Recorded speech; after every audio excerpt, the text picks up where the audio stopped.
Okay, people. So today I am joined by Ruth Du and Justin Alpern. Is that did I That's get those correct. right? I have a problem with names sometimes. So, but yeah, we're here to talk about your new film, Samson. Which, yo, this film is a trip. I really enjoyed the heck out of this film. So I am so glad that AJ, the great AJ, came through once again with such a great opportunity to then sit down with you guys to discuss it. So, yo, thank you so much for your time. I really appreciate it. Well, thank you for having us. Hey, Likewise, thank you very much. no worries. I mean, how did all of this get going? Because yeah, it's an interesting, like how you did all of this is very interesting to me. I guess I can just start there. I sat down with Ruth for a cup of coffee in like August of 2019, and I was like, "Hey, let's make a movie together," because we'd worked on something else, and we're like, "Let's make a bigger movie." And we started bouncing around ideas, and I was like, "I've had this idea for a while from film school about a couple that's like breaking up, and they get kidnapped and thrown into a trunk of a car, and that's where it starts." And Ruth's, like, to my surprise at the time, was like, "That's great, let's do it." And then she took that little tiny jumping off point and worked with her co-writer, and just I really took us on a crazy journey. Right. So, Ruth, what was it about that idea, that nugget, that really sparked your interest?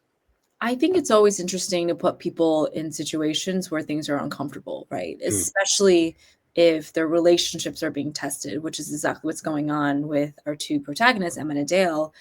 They are not in a good place together. They had just broken up and they're kind of forced into this really high stakes situation that is extremely dangerous and going into unknown territory. So I love exploring what that means from two people, right?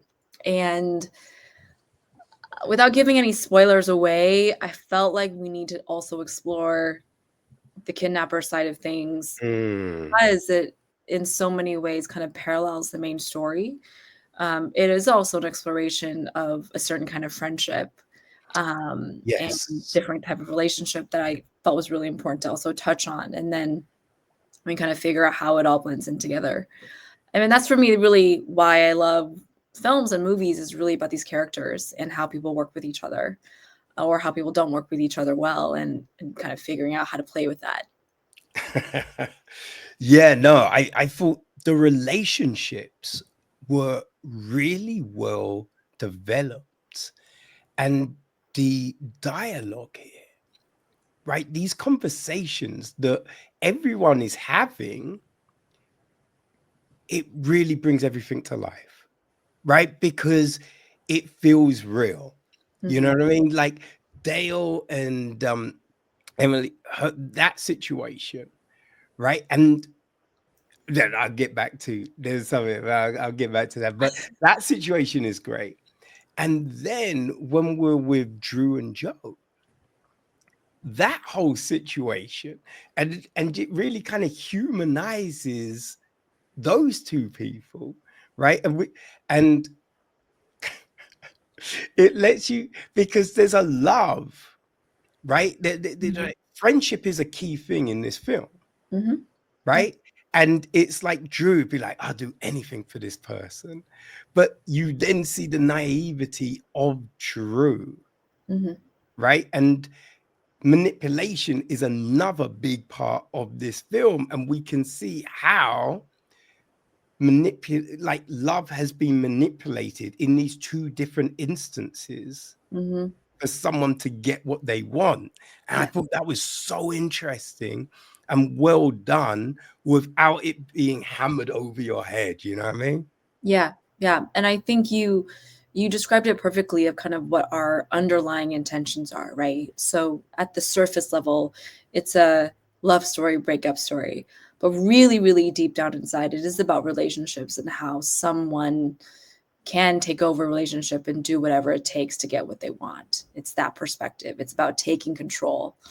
And that's why I felt like it was so important to actually spend that much time with Drew and Joe, because it is a parallel story. If you really think about it, actually really, really think about it. And I think they represent kind of the worldly view of everything about taking control and toxic relationships as well. So I'm really glad you caught that, Kevin. I'm really, really happy to hear that you found that and you took away from that.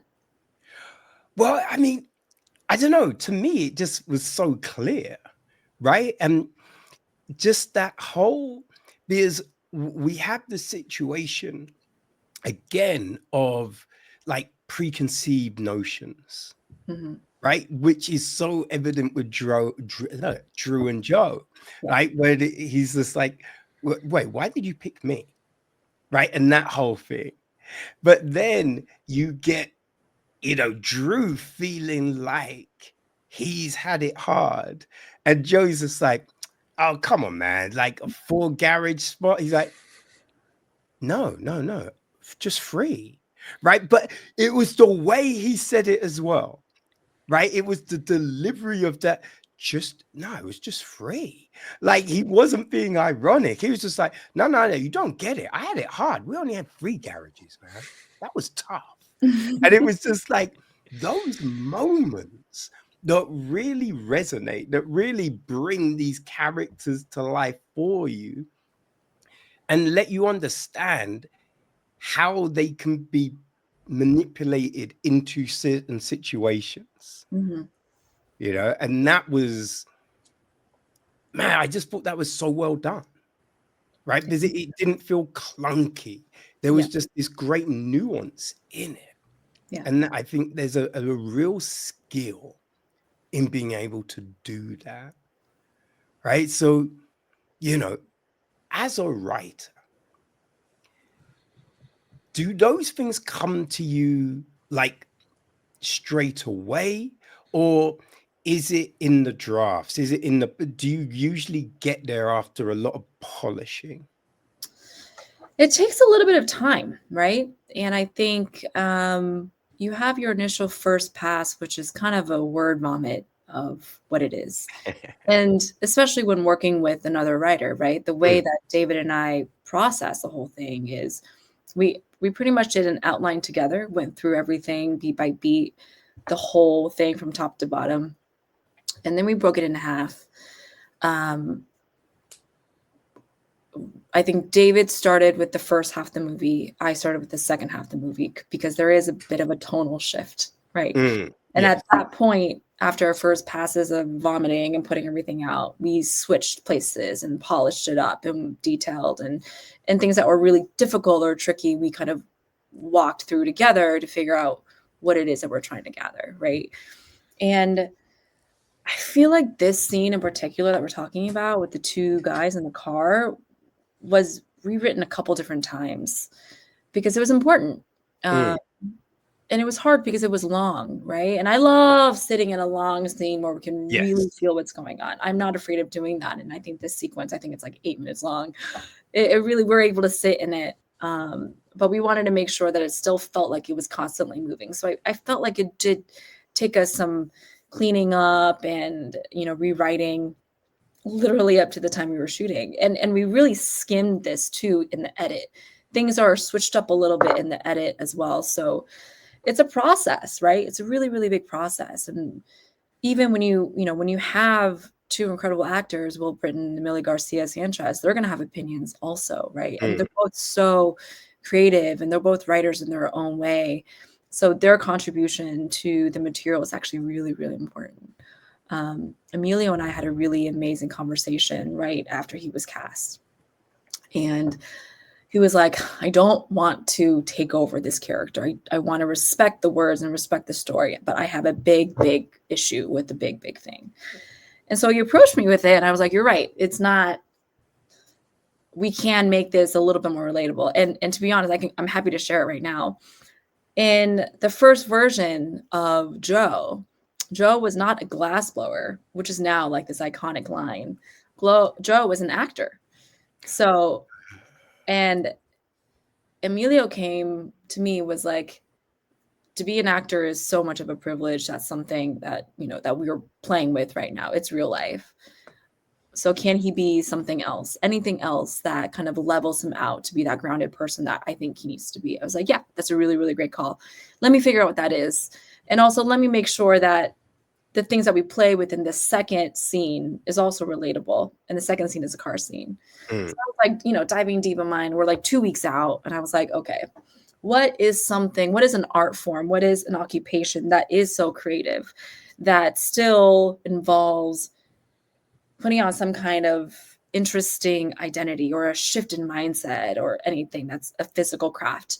And I thought about glass blowing because it's like this ancient craft, not a lot of people know about, but it is really, really beautiful. But it's also, there's a comedic element of a traditional glass blowing line because we're not expecting it, right? No. Yeah. And then that's how it kind of turned into what it was now. And the reason I bring that up because I think that after we made that shift and we made him a different kind of artist, the conversation with him and Drew in the second scene was just that much richer, right? Because it like made them more relatable. And so then Drew all of a sudden could be a little bit more vulnerable to Joe as well, because they can relate on kind of that like working class level. Yeah. And also, right, because you're dealing with the preconceived notion of what you know, Joe is, who Joe is. So to be like, no, I'm a glass blower, right? That also is that thing, right? Because I don't think anyone would expect him to be a glass blower. Yeah. But a glass blower is highly skilled.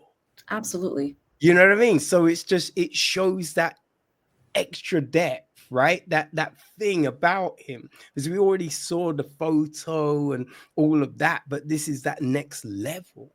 You know what I mean? So it just, as you say, it adds that extra richness to all of this, which is just great.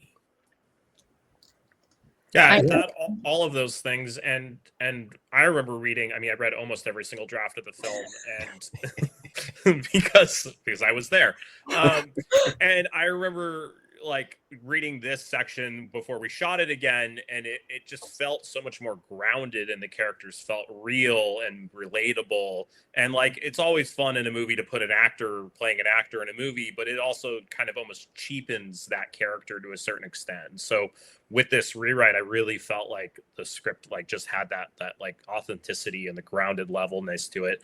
And it kind of took some lines that felt almost like a joke and just made them even more real, which just makes everything that happens later in the film just that much more impactful because we characters so much. I mean, they're almost the most relatable dynamic within the film, and it just makes everything so much more real that happens later without giving anything away. Yeah. Well, yeah, that's the strongest relationship. Yeah. You know what I mean? Which is kind of funny about it all. Man, like, Justin, when you look at the script and everything like that, like visually, what are the things that jumped out at you?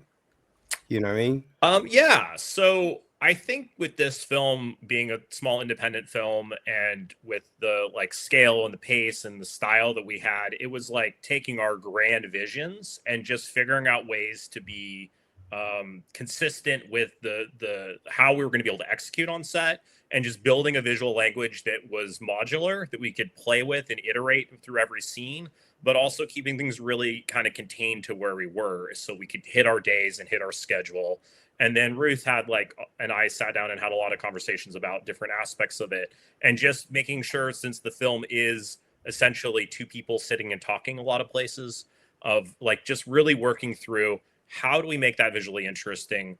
And Ruth had a lot of ideas of where we wanted to place the camera and when we wanted to cross the line in this. So it was about developing a visual language that could execute that aspect of it, and building a lighting style that worked with things and just gave us the freedom, and we weren't constantly having to chase our tails with the sun moving throughout the scene. And we did our best with that. And there's certain things that work better than other things, and scheduling things. And there's always a lot of management going on. But I mean, as a cinematographer, I always want to stay grounded in the story. So since story is so important, I don't want my work to like take away from the story. I want it to support the story.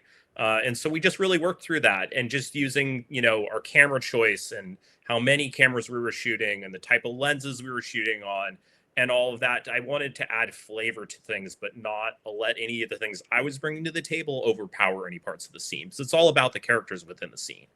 And so it's just reading through all those things, thinking about your big $1 million vision, and then figuring out which aspects of those things we can take and which aspects we need to give up in order to be supportive with the story and the narrative and the people on set and the crew size that we're going to have. And, those are all those building blocks are important. We want to put our best foot forward, but we also want to be consistent and repeatable and make sure we deliver the product. Now, when reading, and at the beginning, we this straight away, right? We're pretty much out the restaurant. Did you be like, fuck, how am I shooting in a booth? Well, since that was my original idea, I had spent a lot of time thinking about that before this project came to existence. But Ruth and I sat down and talked about that, and we did tests. We put Ruth in the trunk of a car. We saw what that was going to feel like. We realized, quickly, and Ruth, jump in if you want to, that we'd have to build a set piece in order to make this work. We can't do it in a live car driving on the street. And I worked with Ruth, and we made some decisions, and then I went out and designed our trunk set piece, and then worked with our construction crew to get it all figured out and design the rigging. We had a double speed rail system with some airbag suspension underneath it to be able to shake the trunk piece as we wanted to. Designed rigging to mount the camera in different places so we could get the camera angles we wanted. And it was a lot of work, but by designing our shots and designing our set piece and designing the rigging to all work together, it just gave us the freedom to work. And I think we executed pretty well in that section. Yeah. I did not know that was not in a real, it felt like you were in the boot of a car. So, that's incredible. Yeah, I was just going to add, this is the first 10-ish minutes of the movie, and we knew that we really needed to hook everybody in right away, and it was really important to establish kind of the production scope of the film as well as the relationships between the two people immediately. So we needed control of camera angles, right? In reality, if you think about a trunk, and most of the time your car trunk is a little bit larger than you think, but still the way that cameras are built these days, it's not comfortable to put a camera near anybody's face, with them looking good, right? And we needed this movie to look good. We needed to feel much bigger than it is on a budget level. We needed to kind of had that professional polish that we knew that we can give it. So we needed the control. I needed to move the camera all over the place just to keep it fresh, right? We can't stick to 3 angles in a trunk. We would be bored out of our minds. It would be so difficult, right? And the emotional beats of what the characters go through in that trunk scene required edits. And for us to kind of shift gears and shift camera lenses and angles, blocking was important. So all of that, there's no way we can do it in a real trunk. It just would be pretty miserable for everyone. So yeah, luckily we were able to really commit to let's control everything. Let's make sure we have flyaway so that the camera can move around. But also let's be realistic about what a trunk feels like. And I think we really achieved that. Yeah, no, the movement, the sound, all of that. Yeah, as I say, it really gave that feeling. How long did it take to get those elements right? We had 2 production days for shooting Yeah. the scene, and I think we spent almost 6 hours rehearsing and like setting up on the first day. There was a lot of mechanics to get the whole set piece built, and when there was a bunch of lighting tests because we hadn't tested the lighting in advance. So since we only have 2 little outlets for light to come into the trunk, it was just a challenge to get a large HMI on a rolling stand so we could get the sun to move back and forth. So there was some mechanics in testing that. And the only other lighting elements are 2 brake lights in the vehicle, which we used some small movie panels to mimic. So there was a bunch of that setup happening. And I know Ruth was off rehearsing with the actors while I was taking the time to do the setup. And our first AD was just, really on it, scheduling, like sort of almost hyperventilating, but in a good way of like, we got to move. But once we got going, it just really went well. And we would set up like a camera angle and then run the whole scene, from that angle through all the different elements. And then we would move each section. So we go twice around the vehicle, I believe, to do that. So it was a challenge, but once we got into the rhythm of it, it would just go. It was sort of a print and repeat scenario, and a lot of team members working really hard in a choreography to make it work. I think we had about 5-6 people involved at each, setup between shaking leaves and shaking the trunk and moving the light and the actors in. And, it was a big team effort. Yeah. Oh man. Yeah. That is fascinating. I remember early in the year I spoke to oh my God, I forget the lady's name, but she made a film called Dandelion. And there's a scene, it's set around like a wind turbine. And there's a scene where the husband and daughter die because they fall off the top of this wind turbine. And you're watching it and it feels like, but I mean, talking with her, she's just like, well, obviously we couldn't shoot on top. So we used a bathtub. Right. And it's just like, oh my God, because watching it, you think it's the top of a wind turbine. You'd never think it's a bathtub.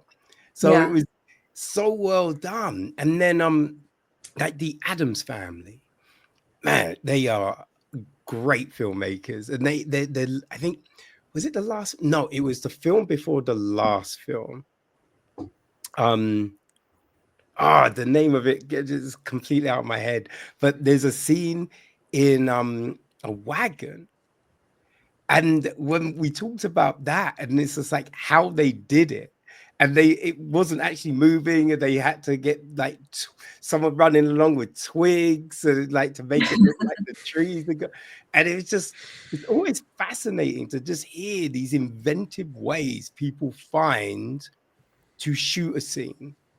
But then also, because I think you can think of we could shoot it like this, but then to make it look and feel like the real thing, like there's no doubt in the viewer's mind what you're seeing. That's just incredible to me. That it's just a testament to the hard work that you guys put into these things. It's incredible. I want to shout out to sound design for the trunk scene. Definitely. Because I think without the sound design, we would not be believable. I mean, I think we executed the visual as best we can, and the actors did an incredible job flowing through that very, very long scene on the day. But without the atmosphere that the sound design team, Melody Gun, created, and the transitions and the changes and the clinks and the clacks and the rolling and everything, it just wasn't, it wouldn't work. And I think I love post sound so much, and so I can talk about it all day, but really they were the glue of all of it, because we're just in there for such a long time. To keep it interesting, there's actually 2 different atmospheres that they changed because we have a time jump, right? So the suburban road sounds different from a trunk perspective than the woodsy road. Yes. How fast the car is going feels different. The way that the wheel turns and the brake, that feels different. The reverb from it, the click clack of an old car, like all of that, they took under consideration and really customized this trunk. It wasn't just a button that says put trunk sound in now. It was all of it. It was fully artist, the whole thing. So I need to give them a shout out because they truly they made this happen, I think. Oh man, yeah. But that's the big thing. It's like when all the components come together. You know what I mean? Because you can have great acting, great camera work, great script. But then if things like wardrobe don't work, if, the soundtrack doesn't work, if, you know what I mean, the light, just all these other things don't work, you have not got a great film. Yeah. You know what I mean? And so it's just like when all of those components come together, man, it's like you baked a great cake. You know what I mean? Yeah. Yeah. Now, with the opening of this, like, was that always the way this film started? Because, as I said, we go pretty quickly to outside to then the whole thing and the boot and boom, boom, boom, right? Mhm. And then we get the flip. So, like, was it always that? And did you always go, okay, so then we're going to restart it at this point? Yeah, the script to screen ratio is pretty much the same in terms of the structure. What's different are just kind of dialogue omits and shifts here and there, but the scene to scene structure of the movie is what we scripted. There's kind of no other way that we have found to really make it work because every scene was written to reveal a certain amount of information, right? We jump from character to character. So even if we started with, as an example, if we started with Joe and Drew's story and then go into the kidnapping, that feels different because, we see them as good guys and they do something bad, right? But like you said in the beginning, it's all about assumptions and the preconceived notion. So it's really important to establish the good first for one set of characters, introduce the bad, and then the flip of it, of realizing that they're maybe not too bad people. Like that's a surprise, right? I feel like a good film has good surprises and good reveals that kind of make us realize, oh, things are not as they seem. So it really couldn't have worked really any other way. Like, because we tried, we tried to kind of break things up a little bit because the scenes are long. It would be a very different movie, I think. Yeah, no, I see that because I think we get so much from that opening. Yep.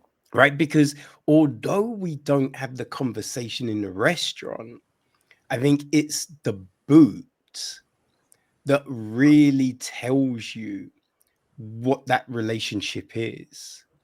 And there's the one moment where it's the whole gun thing. Yeah. That is the thing that really brings home, oh, it's that kind of dynamic of this relationship. Yeah. Because I thought that was very interesting. We then, we find out maybe some other reasons behind, but it does feel like that whole, I could do this better than you, right? Yeah. And that's what that relationship always was, right? Yeah. So I feel that was really interesting that, just from those few minutes, so much understanding comes to the viewer, but you're still like, but how do we get here? Like, what really is because it's kind of like Memento, the Guy Pearce film. And at the beginning, you're really with him. You're just like, oh man, poor dude. And as the film going on, you're like, is he good? And then you're like, he's a shit. What the fuck? You know what I mean? Yeah. And so it's like when you unfold it like that, and you're dropping those breadcrumbs for the viewer. it's just like, it's really satisfying. Yeah, and I think it's important to establish sympathy for all the characters. And that was, you know, in the very beginning, we need to kind of sympathize with them because they are in a life and death situation. Otherwise, we want to be by their side, right? I love a good anti-hero moment. However, if I'm not on your side, I'm not going to finish the movie because I don't care about you. And so I think that was really important for us to establish right away. Yeah, no, it was just it's good. Like, and then just I think, because I will say there was a moment where I kind of was just like, I think I know where this is going. Yeah. But but still, I'm still there. I was still with the film. But even if you guess one of the little bits, you do not see the rest of it. Right. Like the rest of it is just like, yo, you know what I mean? Like, because there's the, well, you know, can't really say anything, but you know, one of my philosophies going into the film with the actors and kind of all the key departments was like, I've always explained on the first watch of the movie, this is what the audience should feel or realize the information in this scene. But on the second watch of the movie, this is what they know and they will get and they will connect. Right. And that's kind of how I approached every single sequence, reminding the actors like, hey, the audience only knows this at this point. Right. But if you know the secret sauce and you can insert a little bit of that, then on second watch, the audience will be like, oh, yes, it was there the entire time. You know, how did I not see that? It was there. And that was the philosophy that we brought forth while we were shooting the film, which I think, you know, was helpful in terms of kind of reminding everybody where we stand. Yeah. I mean, whose macabre idea was the box? Because that's like, you know what I mean? Like, we didn't get to see inside the box in 7, but here we're just like, yo, what the that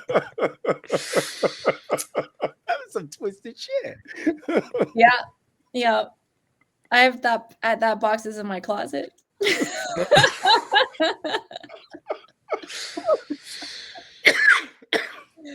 Yeah. Oh my gosh. Oh my god. Yeah, that was definitely something I did not see coming at all. Good. We like to make sure there's something in almost every scene that gets you a little build upon itself, and there's always new information that colors your opinion about things. Yeah, it was like, wow, just so many things. Like, I don't know, like, because do you talk about the music element? We have. Yeah. That's so we can say that there's a. Yeah, and so far the 2 reviews that have come in have mentioned it, so I feel like it's hard to avoid it these days. Okay, but you know, the thing I will say about that though was, firstly, you do not see that coming, right? That's just like, yo, what's happening here? But the choice of song was fantastic because it really continues this whole like look at this relationship. You know what I mean? And sometimes with these things, people throw in a song and it's a fun song, it's a popular song. It's just like, I remember that. But it doesn't, it's not continuing the story. You know, so that choice of song, and then it's the camera work in that whole thing as well. Right? Like, I mean, just in that scene, like we get these close-ups and it's that haunted look. That haunted look that Emily's got is just like, yo, you know what I mean? And just throughout the film, the use of close-up is great and really draws you in and brings home a certain moment. But that whole sequence was just crafted so well. Like, what was the thought behind it? Right? The inclusion. Was there ever a worry? Could this draw people out? Right? Could this disrupt the flow? Like, yeah, like, yeah, both of you. Because I'm just fascinated, like how it was conceived and the way Justin kind of thought about, you know, shooting it and all of that. Should I start, Justin? Yeah, go for it. Okay. I think music and song choices in a movie are incredibly important. I also think that movies or music as part of the soundtrack for your life is necessary, right? Mm. We all have a song that instantly brings us to a place sometimes, and that feeling. And I wanted that feeling to be here. I wanted that feeling for Emma to be this song in her moment, because this is her moment. She Yeah. kind of takes the story to her own hands at this moment. And so we needed something that was from her internal dialogue. So I think I had this idea in script phase, and I really had to approach it with caution because it's a little bit different and it's a huge risk. However, you know, it was important to find the right song, like you said, Kevin. So this was the idea. I needed to find the right song for it. I was going back to my Rolodex of independent artists I used to work with back in New York, and, you know, listening to a bunch of tracks. And this song was originally made by Claire London, Hit the Switch. And I listened to this song, I was like, this is perfect. Not only does it feel right, totally in the mood of the story, but lyrically, it is all about this woman trying to take control and take it back and fighting to beat her own drum and marching towards her own destiny. Shut down the institution is said over and over and over again, you know, so Yeah. it's there. And so once I had that song and I put it in the script, and, you know, I had the second half, like I mentioned, I went back to David and talked to Justin about it. I mean, I think the consensus was it's different. It's, you know, we didn't know if it was going to work, but I felt like we needed to at least try. I had a vision of it. I felt it could be really, really compelling. And our backup, we would shoot the whole thing, but our backup was like, okay, we have all this footage. If it doesn't work, we can just use it as a montage, just like a regular old thriller moment, and cut it up, and it'd be 20 to 25 seconds of this sequence. And then that'll be it. That'll help us get to the next scene. But kind of once we were in the editing room and we were kind of listening to it and seeing Alice perform it and the whole thing, it just kind of felt right. I'll kick it off to Justin. Yeah, I mean, I have to say, when this was brought up, I didn't quite know how to respond for a little while. It was definitely like, but once we got into it, it would just, that's what we were doing. I don't think after the decision was made to go for it, and even in the script phase, we just went with it. There was no like really second guessing it. It was just like, this is what we're doing. And I think that kind of style confidence and choice was, you know, once we had made that, we just had to figure out how to execute. And so in the conversations that Ruth and I had, it was, we were going to jump stylistically more towards a music video for this sequence. And so it was a lot of work to build, how do we change visual language style? How do we go from a grounded narrative, camera wise, lighting wise, to something more surreal in music video? And so we use the setting of the sun as a bridging element and lighting tone wise. And that was really helpful in allowing us to get here. And this whole sequence, without it being a music number, would have been very bleak for the viewer to experience. So is a nicer way to sort of allow the audience to experience some really dark imagery in a way that is more palatable because it's a musical number. And so I think that kind of helps as well. But when we got to like talking about shot choice and camera movement and style, it was all about building elements that go from straight narrative to music video and sort of building there in steps. And I think it's about 6 steps or so, 6 shots, 6 kind of sequences. And going from there, and then we kept building, and we go from a motivated lighting experience to completely unmotivated lighting experience. And we're also shooting on a low budget in a forest at night in the middle of nowhere. And that is just a challenge for any filmmaker on any budget and scale. But it was just sort of figuring out how we could make the trees work for us in terms of hiding lighting and where we could do, and how big of a scope we could light in the limited amount of time we had. And then what is the most interesting, like, character, components of this, and what is the interesting, what can Ruth do with blocking that helps me for lighting and camera movement to make the scene more interesting. And we only use the Steadicam in 3 sequences in this movie, and this actually has 2 of those moments. So it was important to like think about how we're moving the camera throughout the film and just having that visual language build upon itself. And there's 2 parts of the sequence that it was actually something happens before this and this sequence that really needed a Steadicam, and we used it sparingly within that section, and it worked really well. We had great crew, and everybody hustled. This was, I think, our last night of shooting. We shot most of this, or second to last night of shooting. And, of course, we're behind the gun on everything. And so it's just like frantic, like we're shooting here and the sun is setting and the crew is running around to go set up the lighting in advance. And we're just like praying that it all works out. And then it's one of those lovely moments when you show up to the next thing that's just like a quarter mile down the dirt road and your crew has everything more or less in process. And you're just like, great, we're going with it. And that's just kind of how we rolled with it. It was just, again, building the visual language, executing the visual language, and figuring out how we go from A to B and then back to A again is kind of the sequence. Yeah, I mean, you've worked on music videos in the past.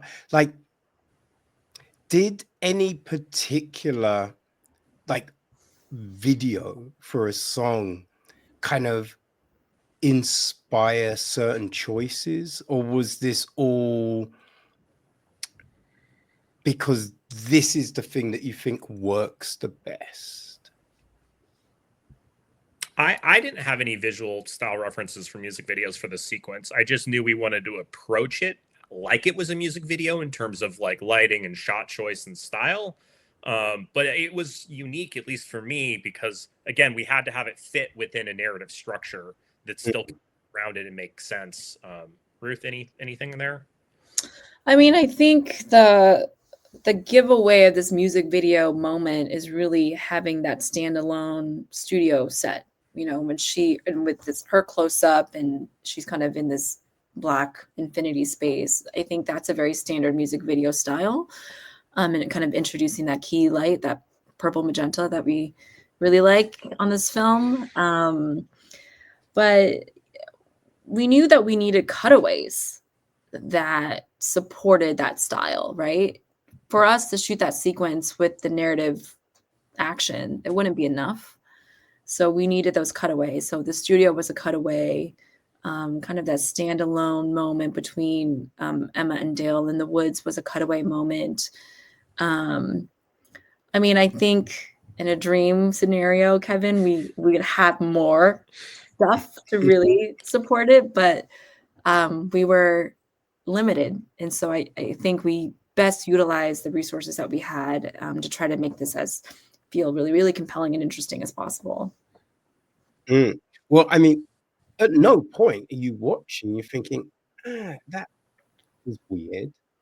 Right? It didn't feel like an odd transition. It just fits so well together. And the other interesting thing about it as well, it really does that whole kind of 180 to now be more with Emma, kind of, right? Like Emma's taking control, right? It was that kind of flipping of the switch and being like, I'm going from being passive to now steering my own ship. Yeah. And that was like another like great moment and thing this sequence does. Mm-hmm. Now that you say that, Kevin, I'm recalling why exactly this musical sequence is happening. Because when David and I were talking about her taking control of the narrative, I was like, how do we see that visually, right? There's some hokey ways to do it. Because the camera is our gift, our tool in films, the camera is the audience, the camera is that fourth wall. How do we destroy that fourth wall? And the conversation between Dave and I is coming back to me. I'm just like we need a moment where like the cheap version of this is Emma taking the camera and going like this, right? That is the cheap version. That's what we want it to feel like pay attention to me, right? And I think that's when the idea came, is like, what if she did a musical number? Because it needed to be a visual also. It needed, not only was it, soundscape or the way that, the story actually changes, it needed to be a visual way to tell the audience, watch out, this is what's going on. Without the taking of the camera moment, yeah. We executed this cinematic look at me camera moment. Yeah. Because I like playing with cameras a lot, right? I like playing with perspective, and I feel like there's always like an interesting thing. The camera is such a powerful tool. Like I feel like we don't get to utilize the playfulness of the camera like we often do. So I want to try to always challenge myself to do that. So I think this was it. Oh man, it was just so enjoyable. Like I find it interesting because I think you say that the film is like a sour piece of candy that has a surprise sweetness in the center, which I'm like, I can kind of see that, but I didn't find no sour pit at the beginning. I'm just like, I just felt it's like pineapple. You know what I mean? Because it's just like you bite into that pineapple and you're like, God, this is good. And then you like more juice and flavor hits you and you're like, oh yeah, why do I not eat this every day? You know what I mean? And that's why I thought. I was like, there's no sourness here. What's she talking about? I appreciate that. I mean, I think the idea was that it has a few flavors, right? And there's a couple surprises in the taste. Is that the MSG? Very good. Very good. I love it. Oh my gosh. Oh man. No, there really is though. Like just so many elements that come together that just really enrich the film. Just these different conversations. I mean, there's another film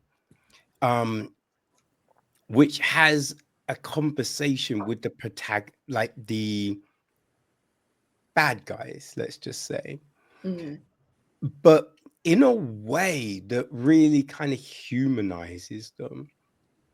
And I like, it's a completely different type of film, but it that jumped to mind. It was a film called Blonde Purple, and it's by a guy called Marcus Fleming, who's a really great director. But yeah, it's just like, I found it interesting that you both utilize this thing that really helps bring the film to life, you know? Yeah. But it's just the playing with those dynamics. And I know that's, that you like to look at character, right? And those different things and how relationships are built and those complex elements of them. Now,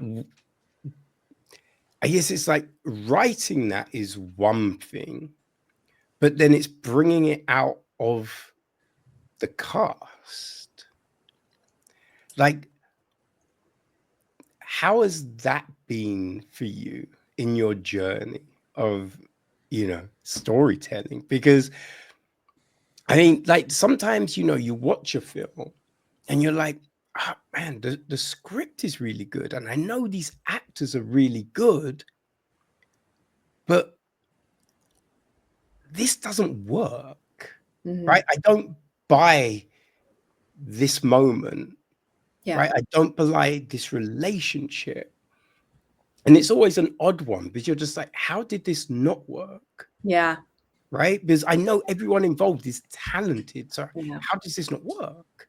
Right? So when you're trying to do this kind of thing, like, what's the approach that, you found kind of works for you, or is it different every time? Yeah. I think it depends. As a director, I try to adapt a little bit to what the actor needs, right? Because every actor needs a little bit of something different. Everyone brings their own experience. Everyone brings their own training or natural instincts into work. And I want to work with whatever feels natural to that actor. So for me, it's figuring out what that is, asking them what they prefer, what kind of notes they want from me, what kind of notes are effective. When as an example, in a dramatic moment, right, a really heartfelt moment, they'll pull from whatever experience that they need, but I can help you raise those stakes. I can help you see that same energy that you bring, and I can push you to a certain level, either high or low, depending on what I'm looking for as an alternative take. And I tend to ask questions about how they're feeling. I tend to check in to see how they feel like this character is doing and guide them into either something different or a new perspective on it. And I think kind of those small tweaks makes the delivery of the lines or how it's feeling just different. And then we can kind of play from there. If I feel like I have it, I'll probably just do it another time. But if I feel like I don't, we just do it again. And I think that part of trusting the actors is the fact that their energies will change throughout the day as well, right? And I love utilizing how they're feeling that day to really get into the moment of the scene. So I actually work really, really closely with the first AD to set the tone of the space. If it's a high energy moment, I'm like, great, everyone can yell. We're just high energy. We all feel it. Then like they use that to like really put on the scene. If it's a low energy and needs to be quiet, please bring the set down. Indoor voices, we're about to get into the scene. So let us set the room and let the crew help the actors be in that place. All that stuff I think is really, really important. I love working with actors. Like I really, have trained myself taking class to really understand the perspective of finding a character and going into a scene and acknowledging how a dialogue should work, right? Dialogue is kind of like, it's there, it's important, but if the words actually don't mean anything as long as we're feeling whatever the actors and the characters are feeling. So I kind of go into that, I think that's, if we can, if two people can look at each other in a scene and we shoot that in a good way, they don't need to see anything. I know exactly what they are feeling. And that's the most important part. Yes. So that's why like the words are important. They help structure the whole film. But if we know what the intentions of those words are, the actor should be okay. So that's the conversation that we're having.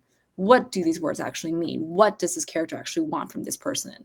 What do they not want from this person? What are they trying to hide, etc.? So I kind of love that work. And, it's a little bit old school scene study, but I think it's effective.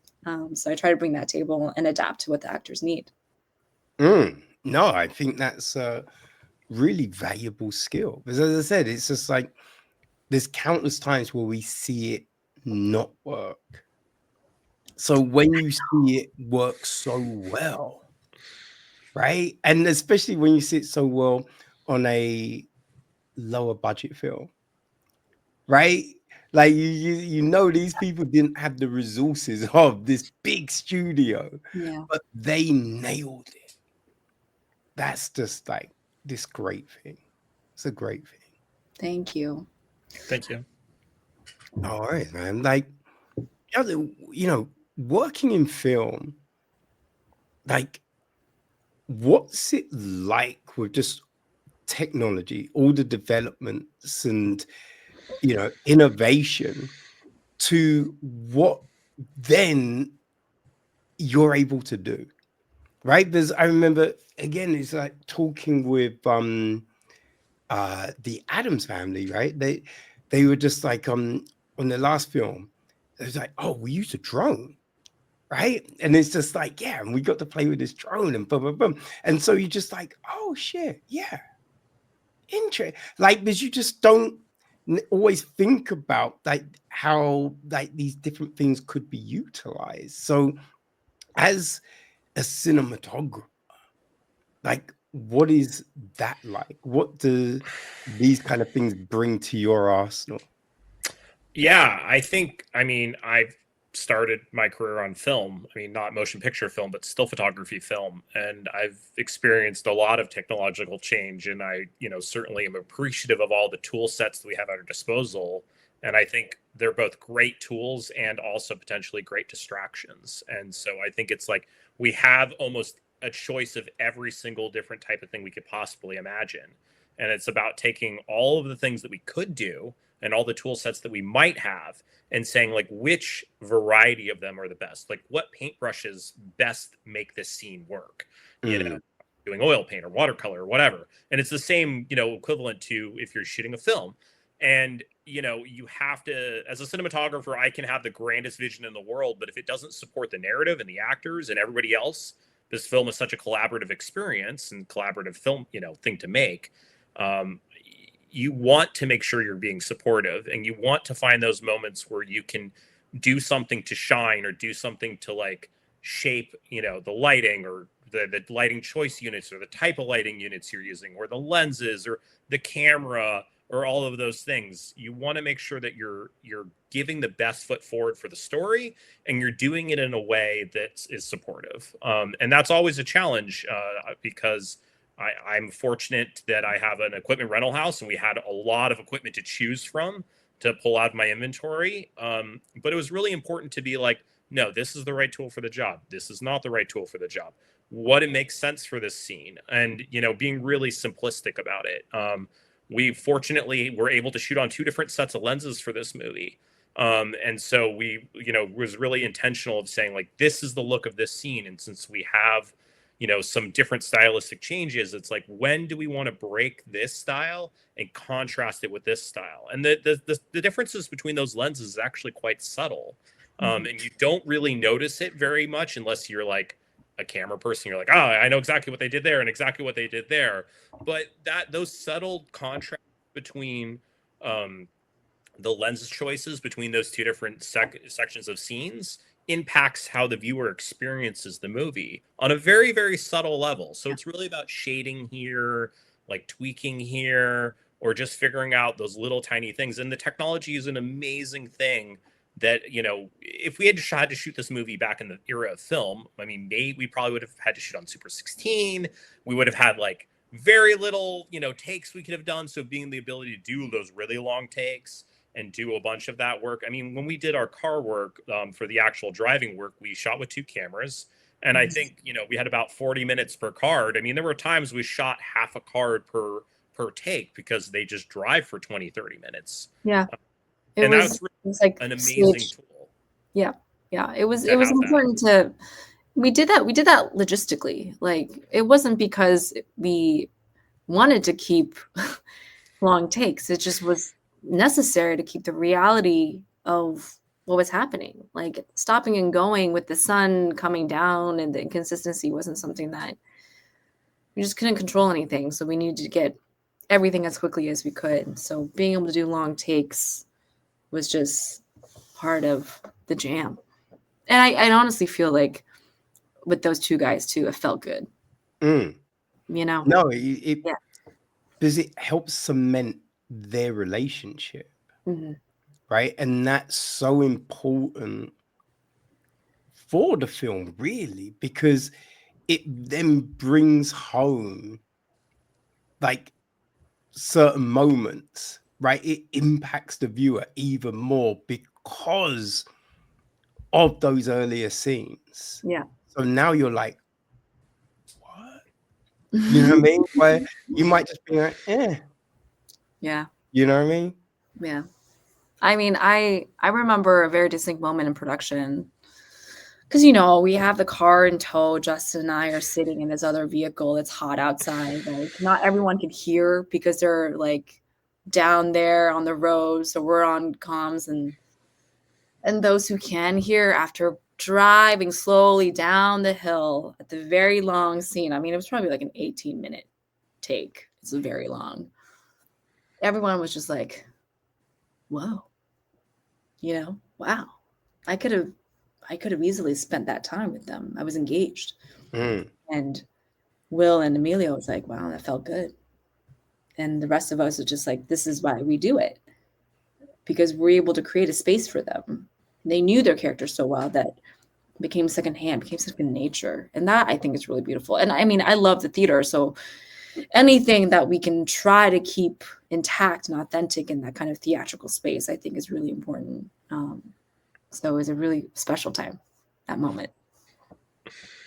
Oh man, yeah, I love when you get to really embed yourself with characters, right? Like, and I've said this so many times that people are probably so sick of it, but Richard Linklater's Before trilogy are some of my favorite films. Yeah. And it's just that walking with Julie Delpy and Ethan Hawke.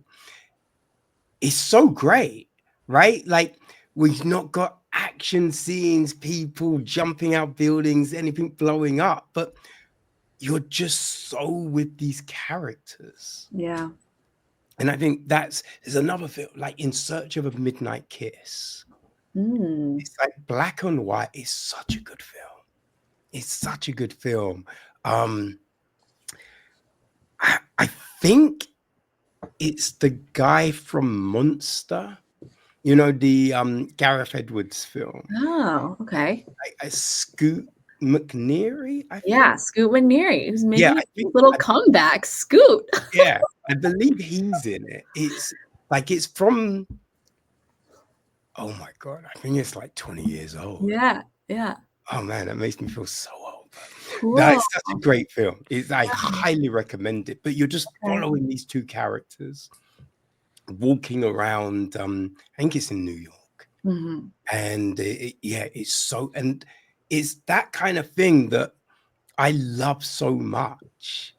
You know, I like an action scene. I like sci-fi and all of this other thing, but just having a couple of characters just really break something down.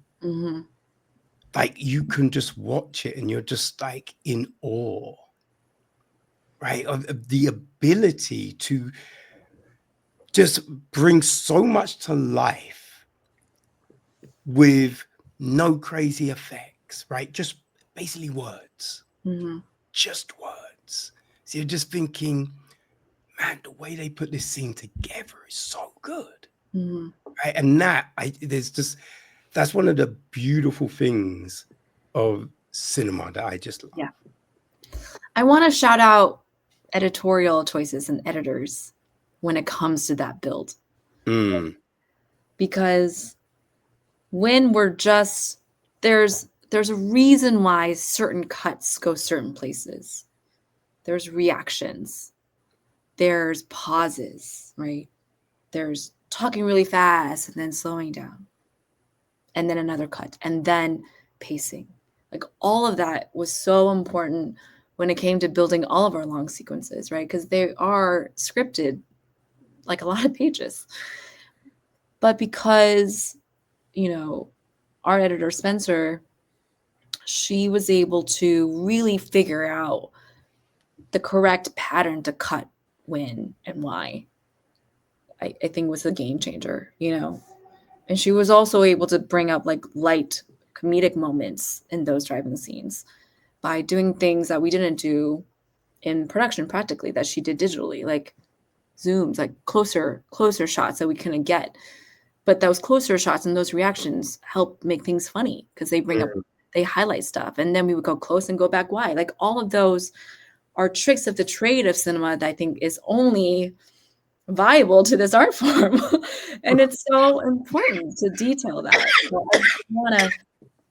I want to shout out Spencer for just being so meticulous with that of those sequences and finding the right pacing and just really paying attention to it.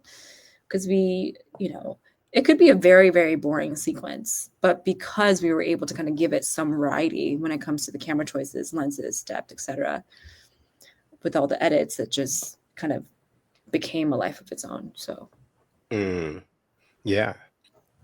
Now, just a quick, how many egg rolls did those dudes have to eat? I think we counted. Do you remember the number? 30 or 50 over. It was so many. Of like, but most, I think it was 30 like over 2 days, and then there was the rest, and we were just like, oh, poor. It was a lot. Like, so many egg rolls. I mean, we felt it on the crew, and we didn't even have to eat them. You know, it was just like they got real stinky. I think somebody joked like, you know, we were running late and we were like, we didn't have to do a second meal, but somebody was joking, oh, we're going to a second meal and there's egg rolls. You know, people were not happy about that. Yeah. But I did love that bit when they leave and then Joe comes back and he grabs, you know, the one. Then he grabs the other one, and then he's just like, fuck it, and grabs the. I'm just like, yeah. But it's like if you like something so much, you're not leaving shit on the table. No. So I just thought, yeah, no, that was great. That felt so real. All right, but talking about edits, I think we need to touch on the big one. Okay. The ending. Inception ending. Because I can only imagine, maybe it hasn't, but so many people have come up to you and been like, yo, I think this happens. Right? I think this is where it must go once the camera stops. Right? Mm-hmm. Surely this is what happens too. Right? Because but I love the fact that you just boom. Because it's just like, yo, so what? You know what I mean? Like you're just like, yo, you know what I mean? And you're just, man, it's that what, like when you leave a film and then you can just have these great conversations. Mm-hmm. That is so great. Yeah. Like, that is so great. It's a pain a lot of times on a press screening because a lot of press do not want to talk, man. Like sometimes they'll just leave. You know what I mean? You're just like, yeah. I mean, someone stay. Oh. You know, because you just want to talk about what you just saw. Yeah. But when you go with a buddy, sometimes you just find someone else who's just been lingering. You'd be like, yo, what did you think? Right? You just pin that person down and just talk to them about the film. But yeah, I imagine so many people must be talking about the ending of this film. Like, was that an intention? Yeah. Depending. This is a hard conversation to have without saying too much. Yeah. But I always knew what the ending was going to be, and I had always known the choice that was made and what actually happened. However, there could have been something else that also had happened that would result in the same exact choice that another character has made. And that is good because the conversation is like, did it happen or it didn't happen? It didn't matter because the results are the same. Yeah. Right. But I love the fact that there is a conversation because that is the gift. Like, you know, the gift of an audience talking about your movie. That's it. That's game over. That's what we want. We want people to engage. We want people to kind of turn to their buddy, like you said, and be like, what do you think?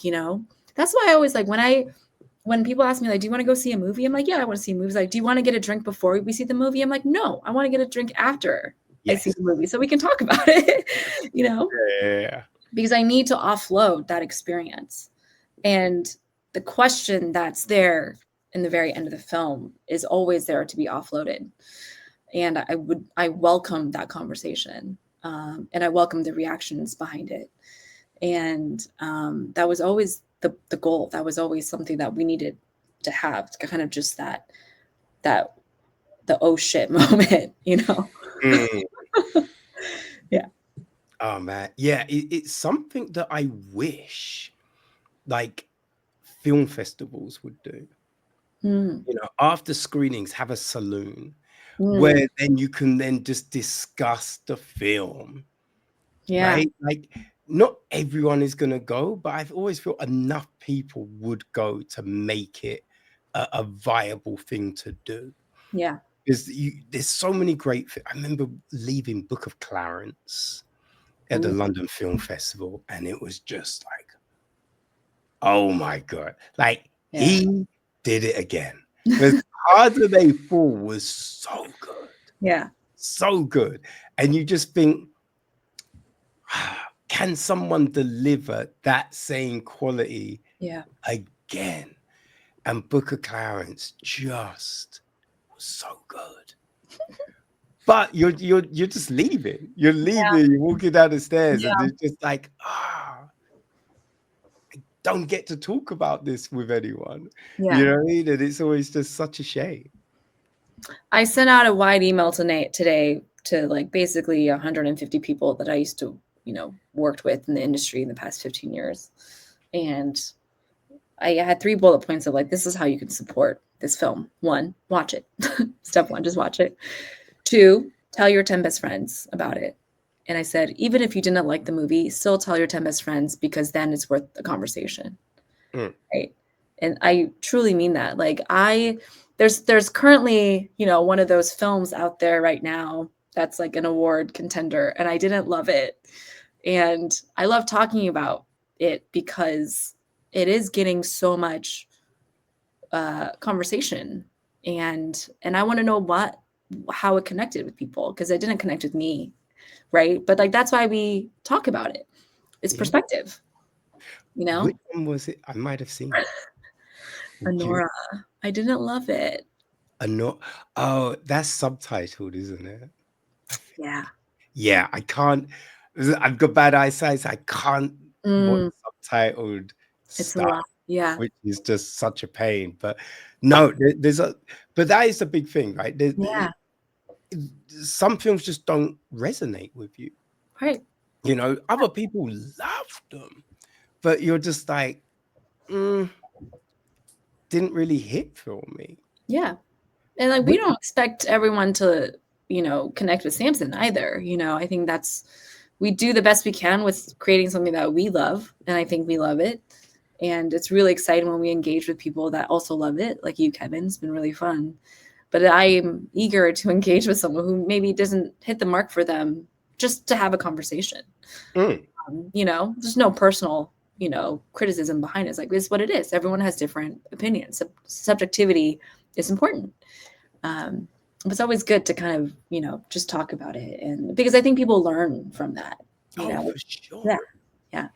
Yeah, but I mean, I've had conversations with people. Sorry, Justin, go. Oh no, I was going to say, I feel like we're so lucky in this era of film that there are so many different types of movies being made in such a different variety of content that we can make movies that are niche and small and for people, or broad for everybody, and we can have these conversations about what works for me, what didn't work for you. I mean, like oftentimes, as a filmmaker, like all of my friends that are not filmmakers are like, want to talk to me about film things, and they have their opinions of how they see movies, and it vastly differs from my own experience. Just interesting to see how that works, and like what works for people of all different varieties and backgrounds and things like that, and people that are in film and outside of film, and their thoughts and opinions about it. Those are fun conversations to be had. And as a movie lover, that's what I love as well. I love watching movies that I don't like to a certain extent.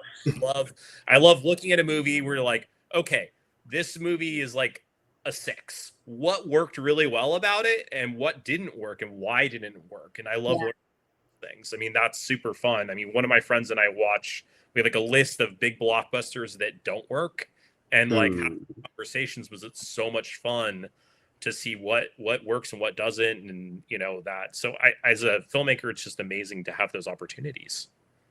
And I'll go ahead and just add that even if I don't like the movie, I will likely respect so many elements of it because it is so difficult to make one, and we can use Anora as an example. I respect the hell out of it because it's bold. It's very, very scandalous. It's daring. It really does a great job of kind of putting certain kind of characters on screen that we don't see very often or choose not to see very often, that now they're having a moment, which I really, really respect and appreciate. My problem with the movie is really, it's not all these list of things. It's not that. It's just a feeling. That's it. Right. But I'm glad I watched it in the theater. I'm glad I had a discussion with it with a really good friend of mine. I'm glad I experienced that roller coaster of a film. Would I recommend it? Not sure. But at the same time, I'm really, really glad I was able to experience it. So I hope that's still complimentary to the team who made it, because it's really hard to do that. Yeah, no, I always feel, right, that you can be critical of something in a constructive way. Yeah. Right. You get people that, and I think it's just like, oh, people will watch my video if I just slate something. Right. If I tear it down there, people are going to click and watch and blah, blah, blah. But I'm just like, what's the point of that? Right. Like, and if you're breaking something down, like, regardless if you like it, if you don't like it, then people understand the things that work for you. Right. So your opinion and thought becomes more valuable, right? Because there's a barometer you've given people, so they understand, okay, right, rom-coms aren't necessarily his thing. So if he's then saying this rom-com is great, there must be something really interesting about that one. Yeah. Right. It's that kind of thing. And I just think, as you said, there's so many films that I get sent and I just don't enjoy them. But I know there's elements of that film, right? Whether it's the costume, the lighting, the sound, like, some of the acting, some of the script, there's bits that work really well. You know what I mean? So you like, I always like to balance it out, and I'll talk about the things I like and I talk about the things I don't like. But then you look at it and you go, okay, this film is similar to this film. So if you liked that, this will work for you. Yeah. You'll enjoy it. You know what I mean? So it's just like, there's not everything is going to work for me. And that's fine. But I know just because I don't like it, someone else is going to really enjoy it. Yeah. You know what I mean? So it's just like, it's not, I don't like this, so you should not watch it. It's just like, no. This doesn't work for me, but for these reasons. Now, if you enjoy this and this and this, you'll love it. Right? And I think that's the fair way to approach these things, Absolutely. Absolutely. But yeah, no, like this one, I mean, like when AJ hits me up, I know she's sending me something good. And she was just like, you will love this film. You are just going to love it. So I'm just like, okay, let's see what she sent through. And I'm just like, Yo.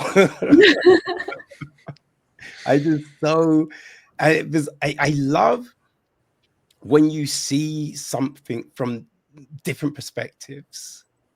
So watching Dale and Emma from those different perspectives, that opening scene, that was so interesting. And then seeing Drew and Joe, and it's just all of these different things, and you're just like, oh man. Like I just love that kind of non-linear way of storytelling, because there's such a skill to it, right? Of taking these different elements and making them work, and knowing when to disclose something, right? When to draw someone in closer to the final piece. And man, you do such a great job. You see, so congratulations on a fantastic film, and second collaboration, I think it is, from you guys, right? Oh, we shot a short film prior to this. This is Yeah. our larger project. Yes. Yeah. So what is that like, right? Like, do you think you've got that, cohesive language together now? Like, you know what I mean? Is there another project on the horizon? I think it depends on how this industry decides to treat us in the next few months. This has been a long journey. We started in 2019. So, certainly Ruth and I have spent a lot of time with each other years, and, each of us have had crazy different things in our life. Ruth's gotten married and had a kid and all these other things. And, it's fun, and we're certainly friends, and I'd love to do another project if it happens. And unfortunately, the film industry has really changed over that same period of time. It's been a ride, but it's lovely to get the movie finally out in the world, and I'm so appreciative that you enjoyed it. And it's like, I feel like these are the moments when you're a filmmaker, you're like, yes, all that hard work paid off, and it's just lovely to make things happen. It truly is really exciting and fun to talk about in such like specific detail, because it's such a rare situation for us to be able to talk about it. There's not that many people right now that have seen it, so that's why like kind of these conversations are so special. We can't wait to keep going. Yeah, what was that? Because you premiered in 2022, right? We made it in 2022. We shot in 2022. Yeah, and we had a festival in 23. Yes, July, I believe. Yeah, and I wasn't even there because I had a newborn who was 2 weeks old at the time, so I couldn't really get on a flight to. They're so selfish. Yeah. So this release, in a few days, really is kind of the first like big opportunity for a lot of people to watch it. So it's really exciting. Right. Oh man, sorry. Boy. Yeah, no, I'm sure it's gonna feel, so great to drop on Friday. Like how many people have like close friends, like industry friends, like, is that it? Yeah. Maybe 100 people total. Yeah, maybe more. Maybe a little bit more than that, 50. but not a lot. No. It's been a very small community so far, and we've had great reception, which is amazing. But yeah, always want to get it out into the world and let it live on its own. Yeah, I want like, when your friends and close colleagues watch it, they're gonna come with it at a certain bias, and so it'd be nice to get some unfiltered feedback. Yeah. No, I'm sure people are gonna gravitate to this. Like there's so many films out, right? There's so many and big blockbusters that I don't really think do it. You know what I mean? So Sure. it's just like when a great story actually, I mean, works so well like this one. I think people, as long as you can get the message out there, people will gravitate. You know what I mean? Mhm. Yeah, we're hopeful. We're very hopeful. Yeah. Well, with AJ by your side, I think you're in good hands. I think you're Yeah, you're gonna do well. she's so great. She's been so helpful. Definitely. Yeah. Well, so before I let you go, what is next? I have a script that I had in my back pocket for a couple years now that I really, really love that I hope would be the next one. It's one of those, it's personal for me. I feel a natural next step in terms of the relationship, life cycle. It's about a woman who reunites with the one that got away. It's a sci-fi romance. Okay. Okay. The way I talk about it's Ex Machina meets Blue Valentine. Oh, And okay. You got me hooked. Okay. so we'll see. I mean, I think best case scenario for me personally is if Samson gets a little traction and I'm able to get a little bit of boost, is I can start pitching that, and that could work its way up to financing and all the good stuff. So I think the mic went a bit weird oh, because I think you were meant to say when Samson. when Samson, yeah, when Samson There we go. comes out and I get a little bit of traction. Hopefully. Lot of traction. Hopefully that's it. Hopefully that's the next one. Awesome. What about you, Justin? Yeah, I'm developing an action thriller with another director friend that we've just started working on about a month ago, and so excited to see where that goes, and always looking for that next thing to shoot. But as a lover of movies, always happy to work on development as well. So I don't mind wearing multiple hats and just see where things go. I just feel lucky to be working in the industry and also just sort of feeling all of the challenges that we're all experiencing right now. So it's always a mixed feelings, but I love movies, and so getting to make them and getting to view them is always a pleasure. So yeah, just always open to different things that come up. Awesome. Well, when these projects are ready to talk about, please, both of you, come by for another conversation. Will do. Sounds good. Awesome. And hopefully next time I won't be as croaky. You sound great. You sound great. It was great. Yeah. Well, I know you're both lying, so now go. Get out. The sun has set from our conversation. I mean, the lighting has changed. It's been a journey. I loved it.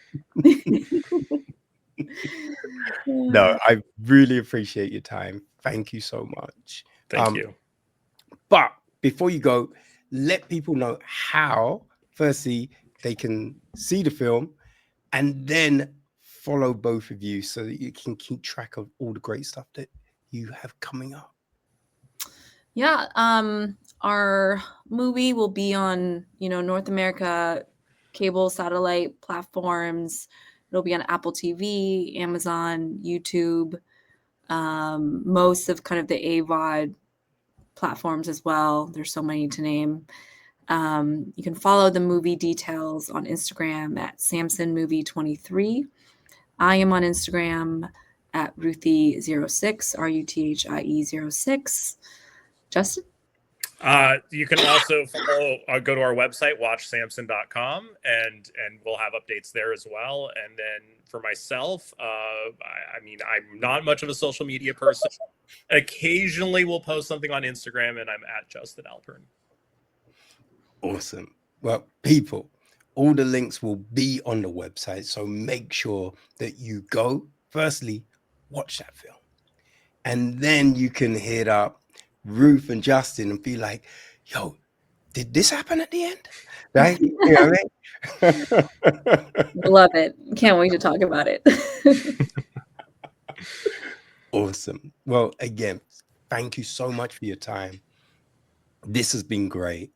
And the movie was tremendous. So congratulations, because I'm sure once it drops, everyone is going to really love it.